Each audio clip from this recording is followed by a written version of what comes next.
नमस्कार, मी डॉक्टर कांचन. आज या संपूर्ण शुद्धीकरण सिरीजमध्ये तुमचं सगळ्यांचं परत एकदा स्वागत. आणि आज जाणून घेणार आहोत आपण पंचकर्मातलं विरेचन या कर्माविषयी. तर विरेचन कुणी करावं, सगळ्यात पहिले आपण हे जाणून घ्यायला पाहिजे.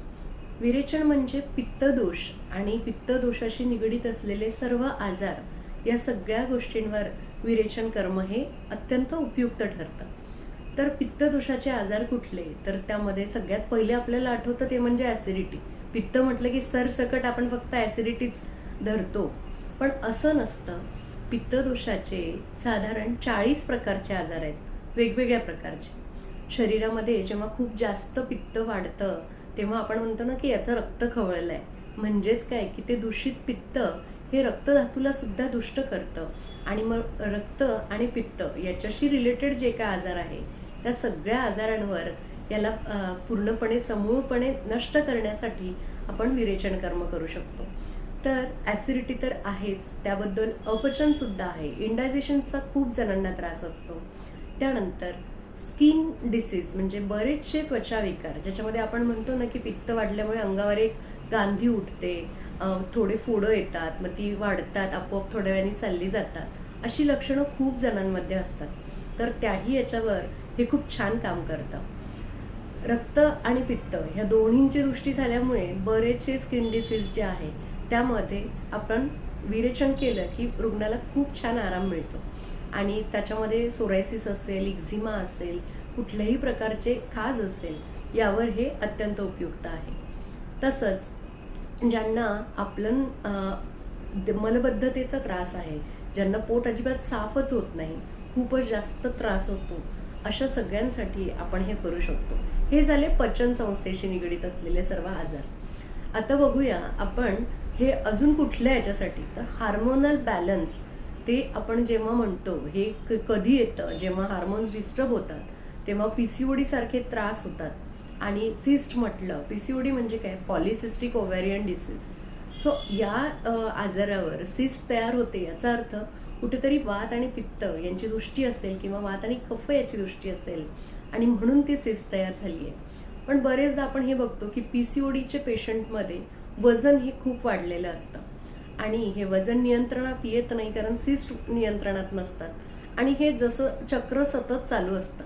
वजन कमी झालं तर सगळेच त्रास कमी होणार असतात आणि म्हणून वजन कमी करण्यासाठी, त्याचबरोबर फर्टिलिटीसाठी म्हणजे PCODमुळे किंवा इतर कुठल्या कारणामुळे जर कन्सीव्ह होत नसेल, वंध्यत्व ज्याला आपण म्हणतो, असं त्रास असेल तर त्यासाठी सुद्धा विरेचन कर्म हे अत्यंत उपयुक्त ठरतं. कारण यांनी जे आपण दोष बाहेर काढतो त्यामुळे आपल्या रसधातूची आणि त्याबरोबर स्तन्यदृष्टी जे आहे, स्तन्यदृष्टी आणि रजोदृष्टी याच्यावर आपण काम केल्यामुळे हे पूर्ण आपली सायकल रेग्युलेट होते आणि बऱ्यापैकी वंध्यत्वावर याचा खूप छान फायदा होतो.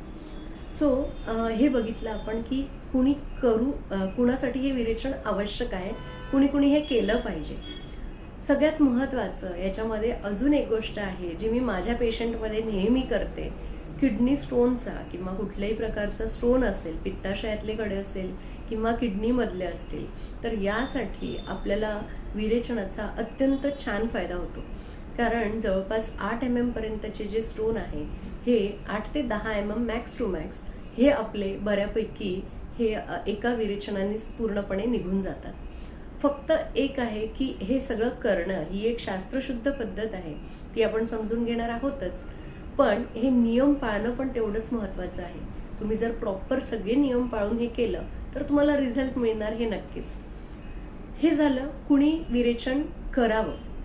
आता तेवढंच महत्त्वाचं असतं की कुणी करू नये. तर करू नये याच्यामध्ये सगळ्यात पहिलं येतं ते म्हणजे फिशर. ज्यांना फिशरचा त्रास आहे त्यांनी विरेचन कर्म अजिबात करू नये. कारण विरेचनामध्ये आपण जुलाबवाटे दोष बाहेर काढतो आणि फिशरच्या पेशंटला जर एवढे जुलाब झाले तर त्यांना ते सहन होण्या पलीकडचं असतं आणि त्यांचा त्रास हा वाढू शकतो. दुसरं म्हणजे अतिक्षीण, ज्याचं बल खूप कमी आहे, म्हणजे ज्याच्यात ताकदच नाही आहे अजिबात, अशा पेशंटला आपण विरेचन देत नाही. तर अशा काही गोष्टी, गर्भिणी त्यांना आपण देत नाही. त्याच्यानंतर खूप जास्त वृद्ध ज्यांचं बल कमी आहे, त्यांचं ओज क्षीण आहे, अशा व्यक्तींना आपण विरेचन देत नाही. सो हे झालं विरेचन कुणी करावं आणि कुणी करू नये. आता बघूया हे कधी केलं पाहिजे, कारण की आयुर्वेदामध्ये ऋतूनुसार पंचकर्म सांगितलंय आणि आजारानुसार आणि दोषानुसार सुद्धा सांगितलंय.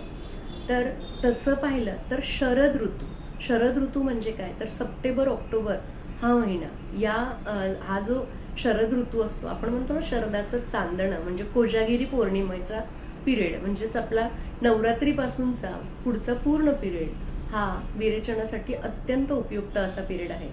कारण या ऋतूमध्ये पित्ताचा प्रकोप हा शरीरामध्ये झालेला असतो आणि तो प्रकोप झाल्यामुळे पित्त हे इझिली बाहेर पडतं, त्यामध्ये कुठलाही त्रास होत नाही. पण जर कफाचं त्याच्यामध्ये अनुबंध असेल, म्हणजे पित्त आणि कफ दोन्ही वाढलेले आहे आणि त्याच्यामुळे बरेचसे त्रास होतात, जसं आपण PCOD म्हटलं किंवा कुठल्याही प्रकारचं जे ओबेस पेशंट आहे त्यासाठी आपण म्हणतो, जे आपल्याला लठ्ठपणा कमी करायचा असेल, तर ह्यासाठी आपण हे मार्च आणि एप्रिल याही ऋतूमध्ये, याही महिन्यांमध्ये आपण विरेचन करू शकतो.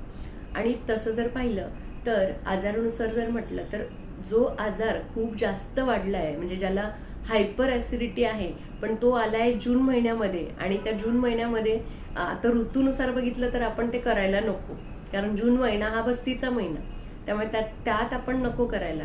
पण असा विचार नाही सांगितलाय. आपले जे ऋषी होते त्यांनी इतका छान सारासार विचार करून सगळं छान लिहून ठेवलंय की दोष प्राबल्य जेव्हा असतं, म्हणजे पित्ताचा प्रकोप त्याच्या शरीरामध्ये झालेला आहे, रुग्णाच्या शरीरामध्ये पित्ताचा खूप प्रकोप झालेला आहे, मग अशा वेळेला हे पित्त बाहेर पडायला कुठल्याही ऋतूमध्ये ते करू शकतो. तर हे जाणून घेतलं आपण, ऋतू बघितला, कुणी करावं कुणी नाही करावं हे सुद्धा बघितलं. आता सगळ्यात महत्त्वाचं, विरेचन म्हणजे नेमकं काय, करतात कसं, तर हेही बघणं गरजेचं आहे. विरेचन याच्यामध्ये कुठलेही पंचकर्म असेल तर त्याचं पूर्वकर्म असतं आणि ते असतं स्नेहन. नावाप्रमाणे स्नेह म्हणजे प्रेम, म्हणजे ती माया, आणि हा स्नेह हा असतो, हा सगळ्यात जास्त जो असतो तो म्हणजे तुपामध्ये. सो आपण विरेचनाच्या पेशंटला एक साधारण 5 दिवस, म्हणजे 3 दिवसापासून तर 7 दिवसापर्यंत आपण चढत्या क्रमामध्ये तूप देत असतो प्यायला. मग हे तूप आपण कुठलं वापरतो, तर आपण हे ना म्हशीचं तूप वापरत ना गाईचं तूप वापरत, तर आपण हे सिद्ध केलेलं तूप वापरत असतो. म्हणजे वेगवेगळ्या आजारानुसार, वेगवेगळ्या त्रासानुसार आपण औषधं टाकून तुपाला सिद्ध करतो, गाईच्या तुपाला, आणि ते सिद्ध तूप आपण त्यांना देत असतो प्यायला. सो ते चढत्या क्रमात देतो, म्हणजे सुरुवात आपण 30 ml पासून करतो, हळूहळू वाढत ही क्वांटिटी आपण 5व्या दिवसापर्यंत साधारण 150-200 ml पर्यंत, कधी कधी 250 ml पर्यंत सुद्धा वाढवतो.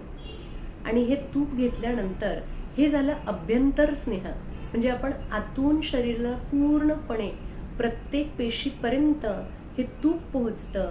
त्या प्रत्येक पेशीमधली घाण ही पोटामध्ये कलेक्ट करण्याचं काम हे तूप करतं. त्याचबरोबर बाह्य स्नेहनही तेवढंच महत्त्वाचं आहे. म्हणजे काय, तर संपूर्ण शरीराला तेलाने मसाज करणे, आणि हे तेलसुद्धा आपण औषधांनी सिद्ध केलेलंच असतं.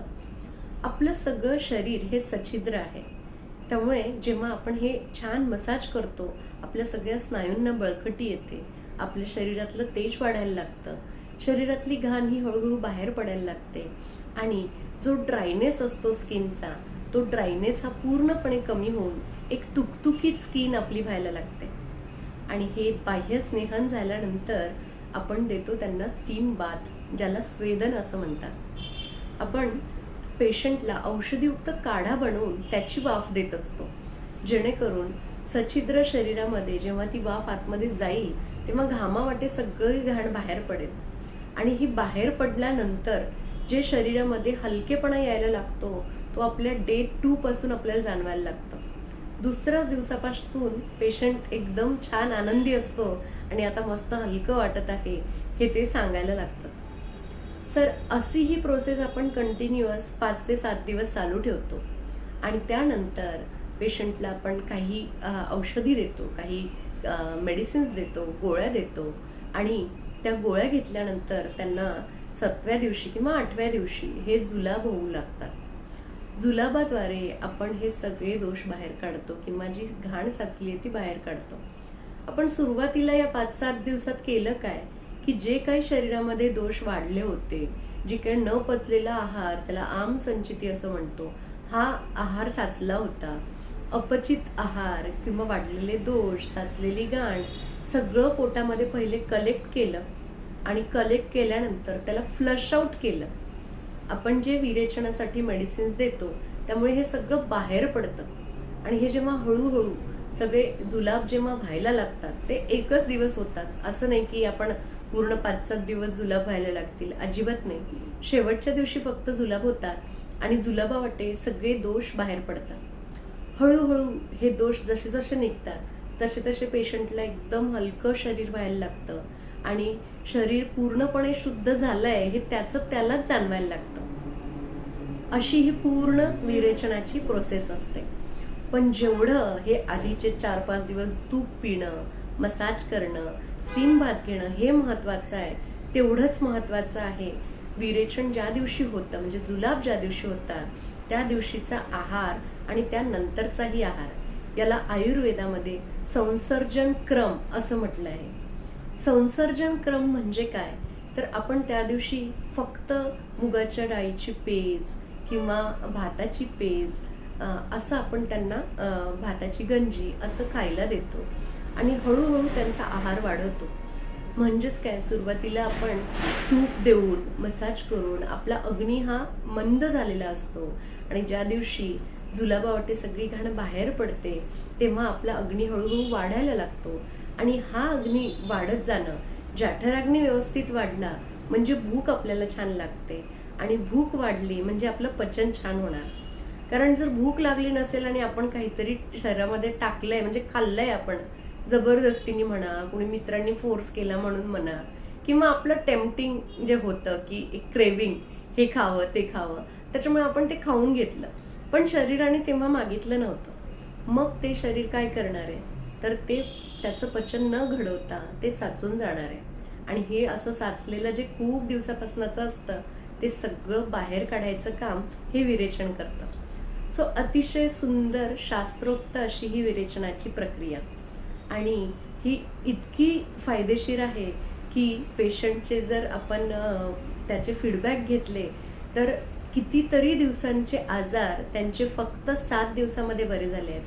म्हणजे खूप हा गैरसमज असतो लोकांमध्ये, अजूनही आहे, की आयुर्वेदाने खूप वेळ औषधं घ्यावी लागतात, आरामात आराम होतो, खूप दिवस लागतात. असं अजिबात नाही, अजिबातच नाही. माझ्याकडे येणाऱ्या पेशंट्सला याचा अनुभव नक्कीच येतो आणि त्यांना किती लवकर त्या त्रासातनं मुक्ती मिळाली हे ते खूप आनंदाने सांगतात आणि खरं त्या एवढं समाधान दुसरं कशातच नसतं. सो अशी ही संपूर्ण विरेचनाची प्रक्रिया आपण ही पूर्ण आज जाणून घेतली. तुम्हाला हा व्हिडिओ कसा वाटला मला नक्की कळवा. तुम्ही बघत आहात Ayurveda bites with doctor Kanchan. So जर व्हिडिओ आवडला असेल, ही माहिती असं वाटलं असेल की नाही कुठेतरी आपण पण रिलेट करतो या गोष्टींना किंवा आपल्यालाही याची गरज आहे, तर नक्कीच हा व्हिडिओ लाईक करा, चॅनलला सबस्क्राईब करा आणि जास्तीत जास्त लोकांपर्यंत याला शेअरसुद्धा करा. So thank you so much. Stay tune. पुढच्या व्हिडिओमध्ये जाणून घेणार आहोत नेक्स्ट पंचकर्माविषयी. थँक्यू.